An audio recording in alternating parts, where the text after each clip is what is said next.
Et moi, je suis avec vous tous les jours jusqu'à la fin des temps. Matthieu 28, 20.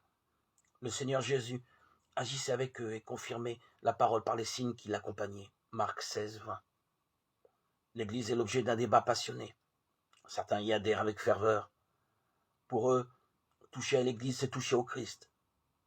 Il faut pourtant distinguer la foi en Dieu et en Jésus-Christ de la foi en l'Église. Le croyant se donne à Dieu, au Christ, et cette foi se vit en Église. Mais on ne se donne pas à l'Église. D'autres refusent l'Église pour eux, elle n'a rien à voir avec le Christ. Pourtant, c'est bien l'Église qui a écrit les livres de l'Évangile. Ils ne sont pas tombés du ciel. Et c'est par l'Église que l'Évangile reste une force de vie spirituelle et morale. Il ne faut pas, bien sûr, idéaliser l'Église. Elle n'est pas le miroir parfait de l'Évangile. Mais il faut reconnaître que par l'Église, l'Évangile demeure la parole du Christ adressée aux hommes d'aujourd'hui. Il est évident que l'Église n'est pas à la hauteur de l'Évangile. Cette part d'humanité a les lourdeurs et les avantages de toute organisation humaine.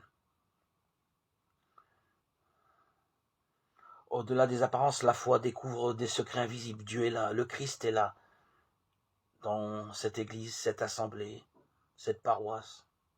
Les chrétiens et les juifs croient malgré les impressions contraires que Dieu agit et parle dans l'histoire.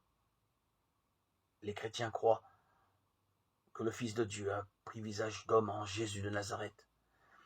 Dans la logique de cette foi, le chrétien croit que Dieu et le Christ habitent et agissent parmi les hommes, et particulièrement, pas seulement dans ce groupe humain que l'on appelle Église.